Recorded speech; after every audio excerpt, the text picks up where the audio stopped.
Hello and welcome back to Kaiserreich. So we have a passport decision to make. Sorry, passport, what did I say? I just saw passports over here and then I was like, yeah, we have a passport decision to make. No, we have a national focus decision to make. And we don't need this, but we do want these guys, because 20,000 manpower is really good.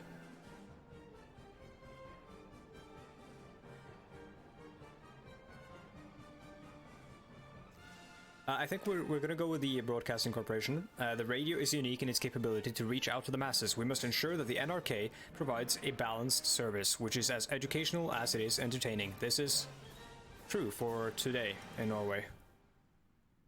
We have very strict rules and regulations for how NRK is allowed to present its content. Like, for example, advertisement basically has to be functionally advertisement free, I believe, and like you can advertise other NRK programs, I think, though it's been a while since I watched TV last. I watch a lot of it through the web browser now. You can do that for free anywhere in Norway as well, with the NRK website, and it has to have like a set amount of educational material. The language has to basically reflect the dialect diversity in Norway. It has to show programs that do teach people sort of about our ethnic minorities, like the Sápmi people, or Sápmi, who live up here in the north, kind of related to, or language-wise related to the Finnish language. And oh, Guatemala has joined the Revolutionary Front.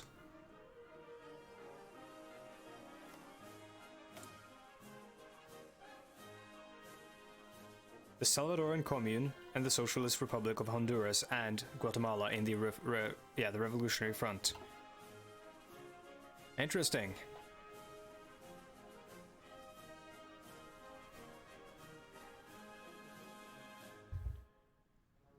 Is this potentially the thing that will evolve into Central America?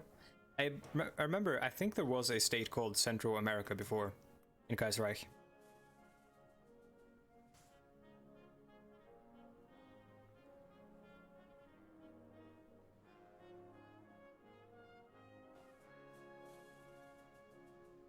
Oh, dude, the army experience is just trickling in. I love this.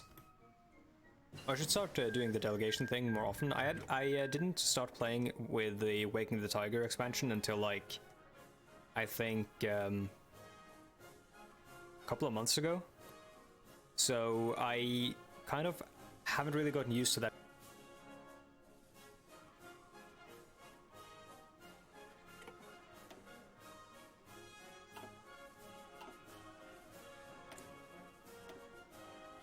Always remember to put on full shuffle.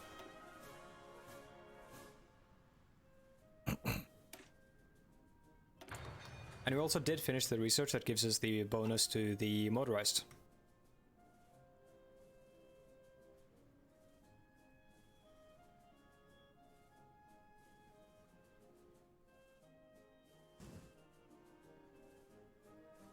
So I think our plan in general for the Navy... Oh, the fall of Moscow.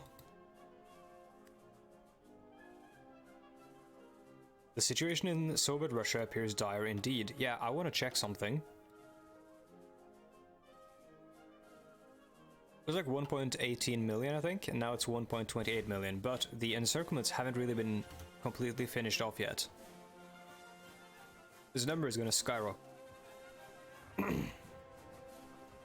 At least I believe so. Sorry, my voice just suddenly got really hoarse. It wasn't like this earlier today. I have been playing a lot of D&D today, like a few hours of D&D, so... And that is a really fun thing to do with friends, so that might be why my voice is kind of shot. Been talking a lot.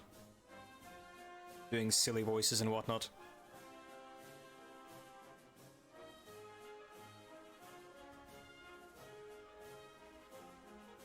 Oh yeah, dude.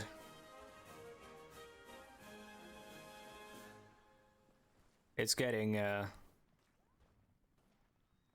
bloody in the regions around Moscow.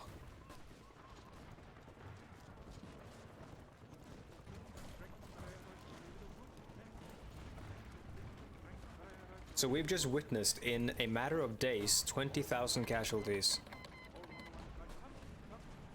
Sorry, yeah, no, not even 20,000. I'm completely underplaying this.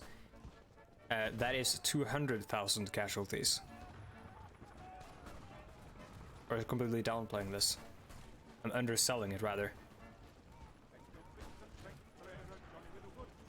A lot of those casualties, obviously, because casualties doesn't mean kills.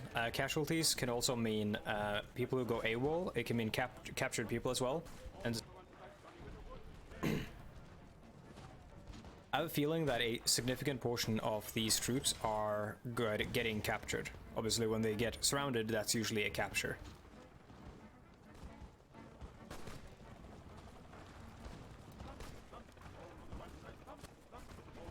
You know, whatever happens to them later is, I think the end result for a lot of them is still death. Knowing the history of prisoners of war in the Soviet, well, in Russia in general. In this period. Uruguay wins the World Cup.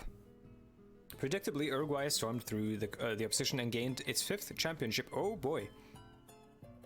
South African Civil War. And gained its 5th championship title and 2nd World Cup title. The Celeste Olympica defeated hosts Brazil 2-0 or 2-0 in the final of the record-setting tournament. While being a strong team and host nation, Uruguay's experienced and talented squad managed to resist Brazil's valiant efforts and win with a goal in each half. And their great skill was recognized by the crowd. We congratulate the winners. So, the South African Revolt, I want to keep this open. Oh yeah, it's by Daniel Francois Malan. Yeah. Malan is, even by Afrikaner nationalist standards, a hardline proponent of racial segregation and the suppression of South Africa's black population. As president, Malan strives to transform South Africa into a nation completely by and for the Afrikaner people, and by nearly any means necessary. The Afrikaner are the white population, which speak a language called Afrikaans, which is actually very, very close to, in certain words and ways of saying things, to Norwegian and Scandinavian in general. But it is also closely related to Dutch. Some of the their words and the things they say, like I played Metal Gear Solid 5 or V, where there are people who speak Afrikaans, and it's bizarre sometimes to hear things that sound like Norwegian, and then just hear some stuff that you don't understand at all. Ireland has joined the Reichspakt. The South African Civil War, yeah. Oh boy, why have you done that? Michael Collins, why? Ancestral ties to America. Really, have you not? Moscow is still holding on.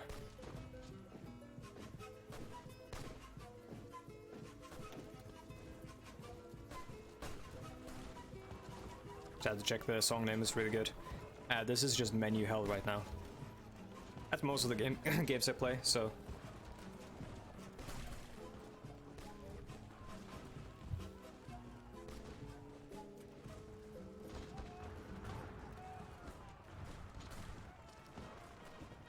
There we go. Excuse me?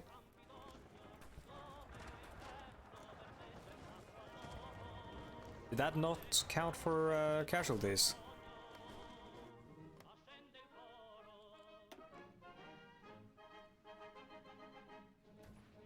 Oh no, okay. So that was another 200,000 roughly in Moscow that was just captured. That is huge.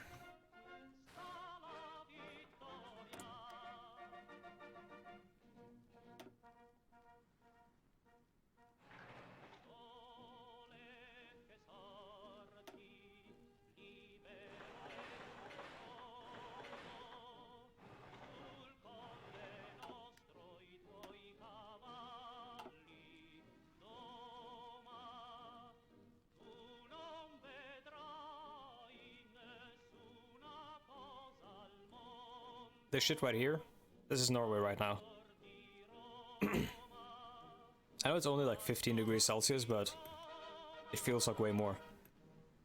The sun is like shining really bright. That's the thing here in Norway during the summer, like right now. I'm playing this past 12 a.m. or like past midnight. Dude, it's bright outside. And the sun basically does not go down in the summer.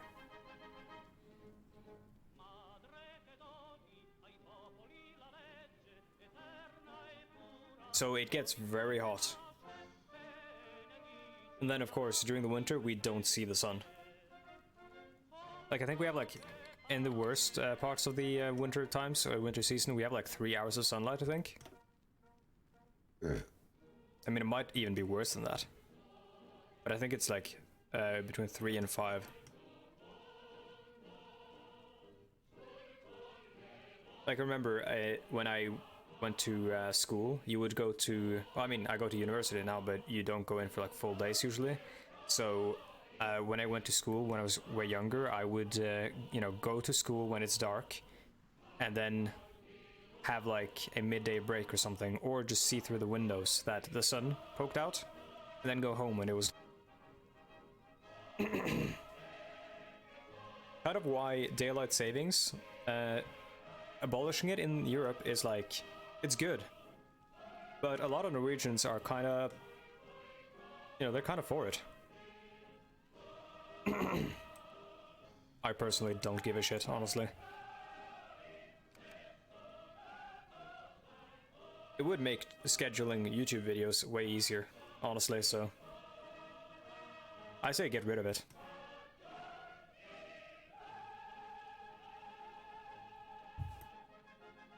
Very Carl Pilkington voice. What do we need it for anyways?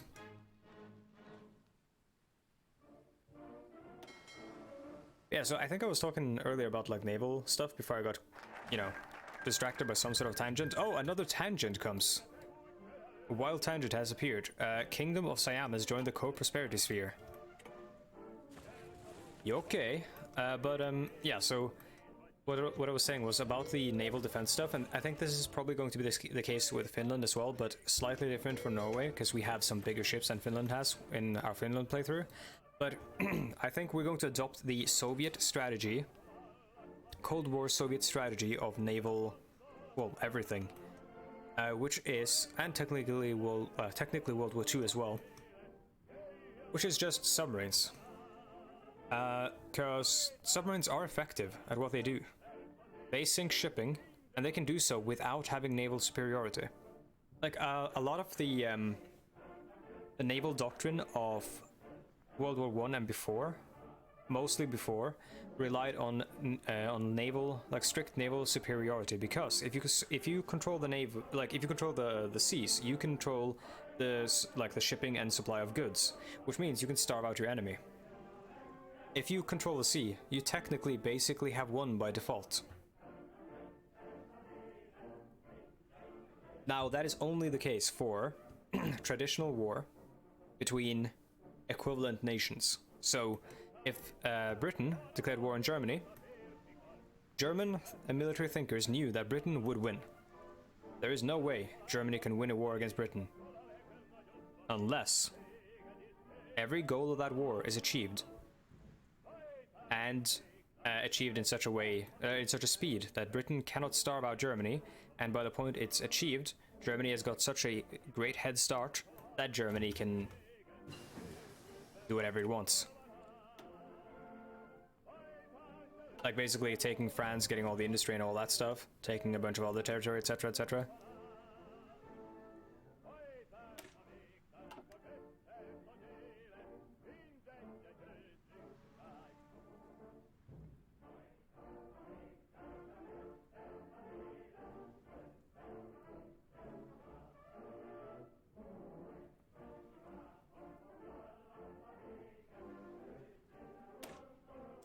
So this, I've already started actually building that stuff. So if I do the Northern Railroad, I don't actually have to do these guys.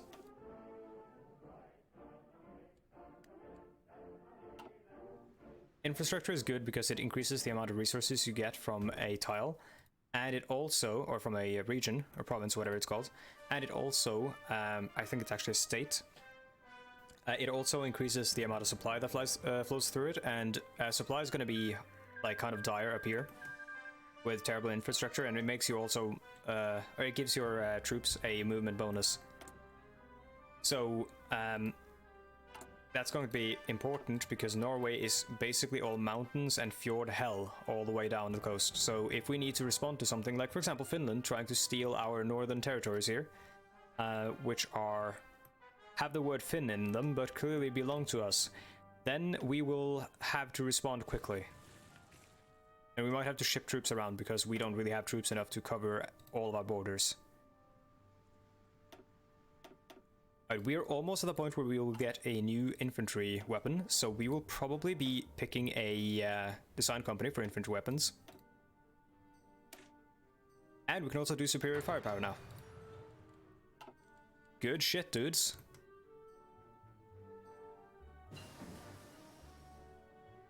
Scania Vabis. There we have it, the truck that we will probably basically never use.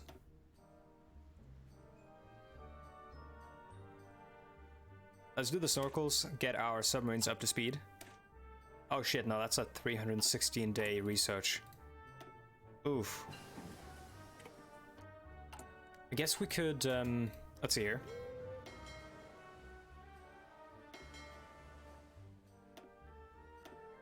Send one of them out to, yeah, this should be first. And this should be second. Like C district or whatever.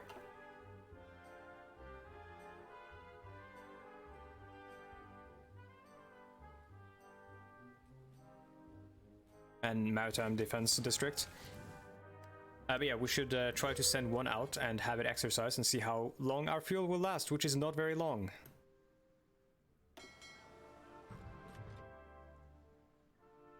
I mean, we are keeping 4 dreadnoughts in operation. But yeah, I was talking about, like, way back, the ship names here. They're interesting, because some of them are kings, and some of them are, like, Roald Amundsen is a Norwegian explorer who reached the North Pole, I think? Or is it the South Pole? I forget. And Bjørgvin and Nidaros are ancient names, or ancient, it's not really ancient, but medieval names for municipalities in Norway. So Bjørgvin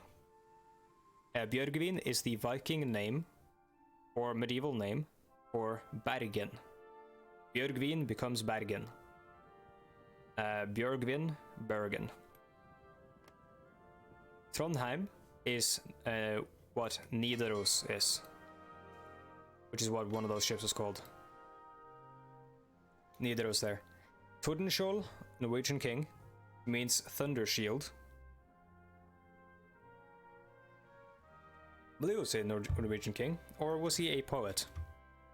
Tordenskjold.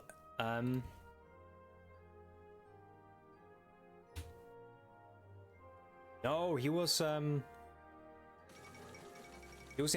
nobleman, but not a king. And an eminent flag officer in service of the Royal Dano-Norwegian Army, Vice Admiral in the Great Northern War. And he was killed in a duel. Yeah, that is Tordenskjold. Special Forces, Fall of Lisbon. What? Oh, the Iberian Federation invaded Portugal. Maria III, I'm sad to see you go.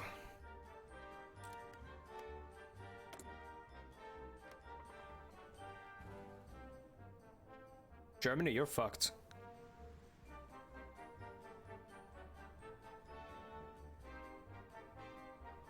You know, I mean, it didn't really work out in Russia, but right now, you know, the color red is starting to grow on me.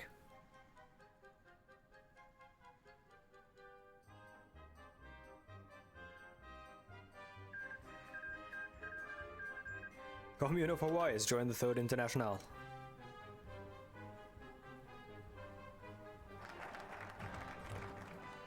And we built the Northern Railway, which was actually built by the Germans, I believe, in Norway. Let us also industrialize the north by building a civilian factory. The Polish-Lithuanian Commonwealth has declared war on Galicia-Lodomeria. Galicia-Lodomeria is an Austrian, I believe, puppet. And the Polish-Lithuanian Commonwealth is a German puppet. And Sweden has joined the Reichspakt. Whoa!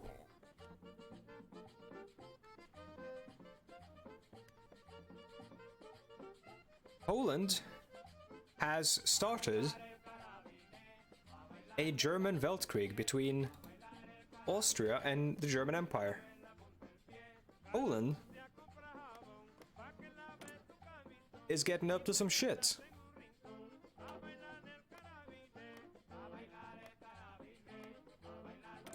I mean, this would be the time for France to attack. But I don't think they're ready.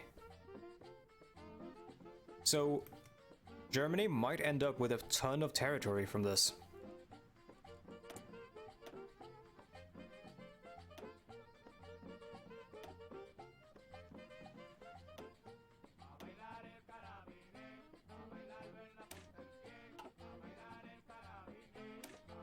Let's just do the basic snorkel, because we've got to do it anyways, and we don't really have a lot else to use our research on. Like in terms of, you know, efficient stuff, really.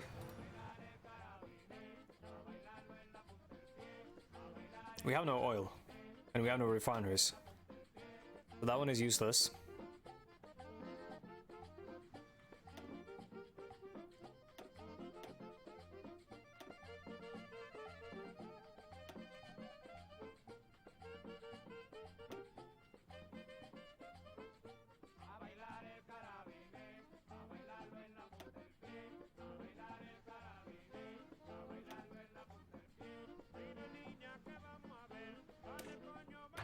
We could do radar stations, and we'll keep to the early ones because they have a small coverage, and we don't really need a lot of coverage, honestly, because we're probably going to be fighting very defensively.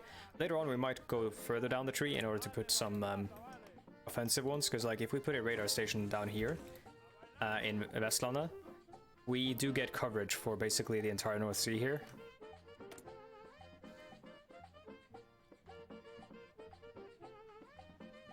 God, this music bangs so much.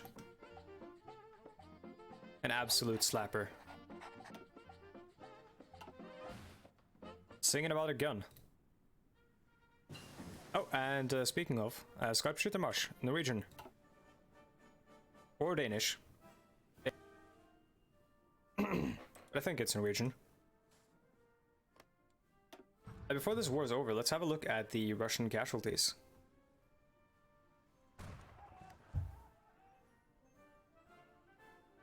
I can't even find them. Which war has this merged into?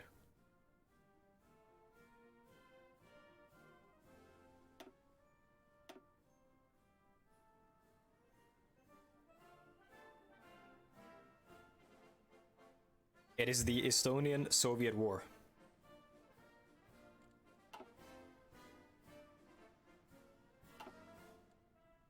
$1.93 million.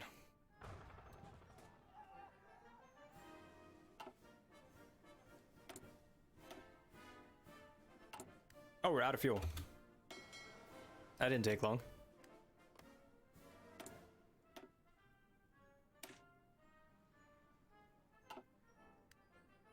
We're not gonna spend like I'm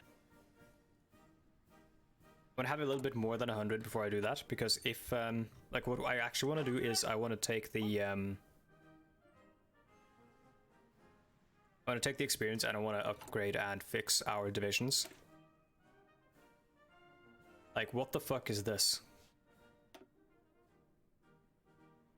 This is yeah, this is just stupid.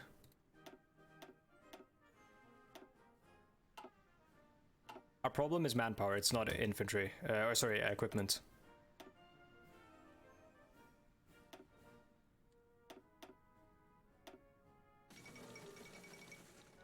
The fall of Petrograd. That is St. Petersburg. Socialist Republic of Ukraine has joined the Third International. Oh boy. The great Soviet city built by Peter the Great was captured today. Soviet defenders initially held back the Russian army across the Naval River, but a few days ago those positions finally fell. Now sustained cannon fire on Vasilyevsky Island has put the last defenders out of their misery. Some military tacticians say that with proper defense, the city could have held out for years, but the Russian momentum carried them through the city far faster than that. Yeah, so the Russians beat the Russians. Who would have thought?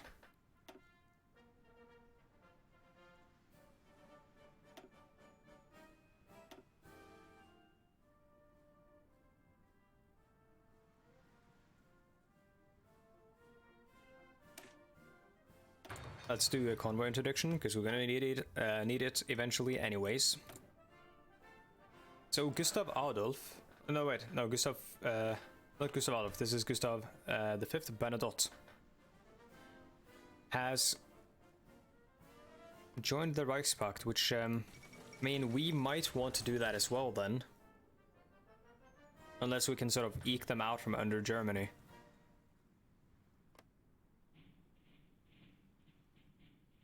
So if we want Sweden, we can potentially go through it diplomatically and gain, you know, gain them, or basically pull them into the Nordic Federation. Or we'll have to do it through war, in which case we need to be in the... With the way it's looking right now, there's no way in hell that the Entente takes Germany on.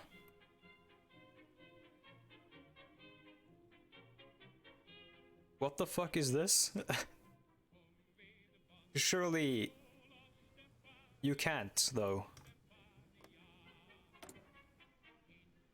Like, oh, Blessed Karl can't win over Germany, right? That's illegal.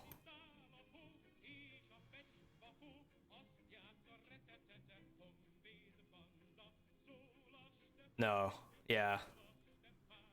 I don't think this is gonna go with, or this is not gonna go into an Austrian victory. The Austrians are gonna be capitulated fairly quick, I think.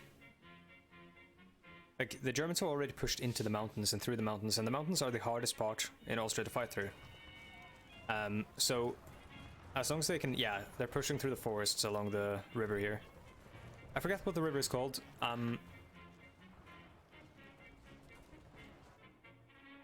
But it is, yeah, it's one of like the most important rivers in Europe here because of how many cities are basically based on it. Like that and the Rhine and don't remember what this one is called, and like the Somme, which is like, I think this is it. All that stuff. Of course, Volga running through Russia here. One of all of this, I don't know which one.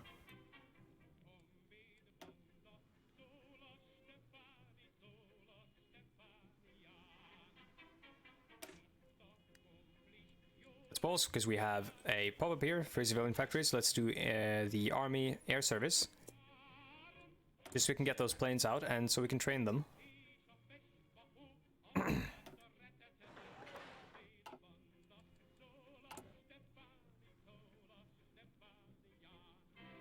Yeah, we need that military factory up. We're gonna create gladiators. We're gonna create both gladiators and heavy fighters for now, and naval bombers. That's all we're going to be creating at the outset. Once we have a stronger industry, we'll be creating others as well.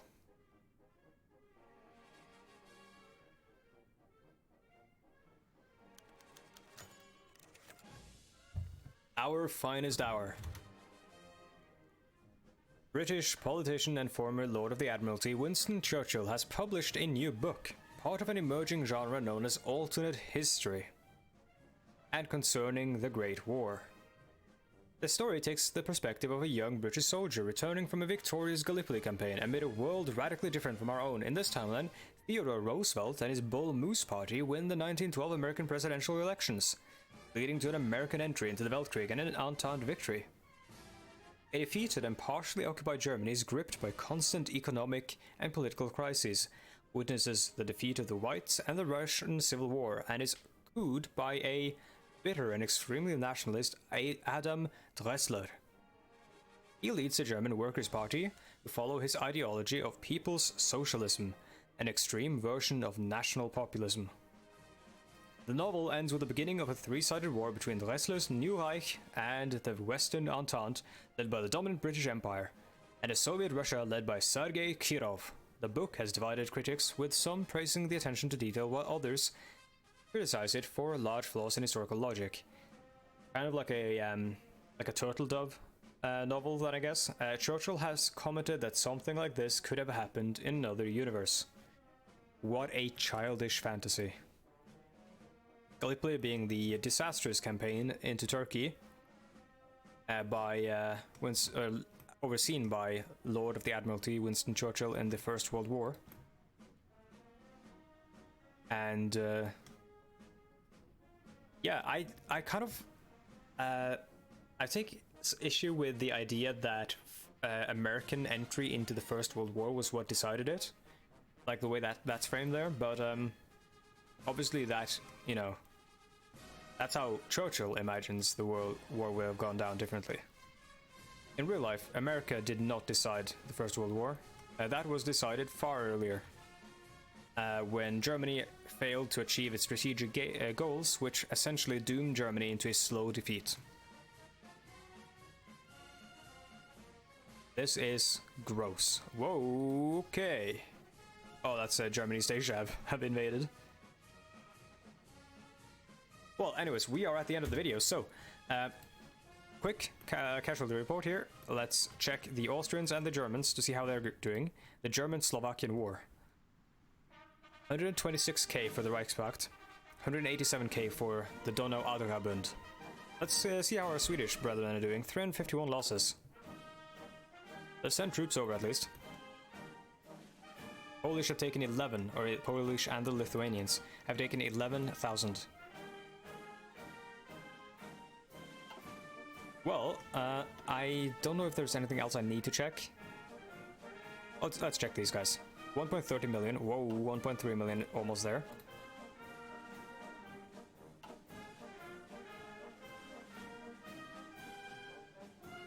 Yeah. Alright, well. Seems like the very racist bald man in Africa is going to win, South Africa. But yeah, that is it for this episode. Thank you for watching. Oh my god, Ungarn Sternberg, you are big. Or Genghis Khan second, I should say. Thank you for watching, and down below you'll find links to the mod list, Humble Bundle affiliate link so you can buy the game and the expansion, and in doing so support the channel as well, at no extra cost to you, but I get a small cut. And Twitter to stay abreast with, or of what's happening and all that, to stay up to date with stuff, with the channel and all that. I post stupid shit there regularly. I try not to flood everything though, so yeah, that's about it. Thank you for watching, and I will see you next time. Goodbye.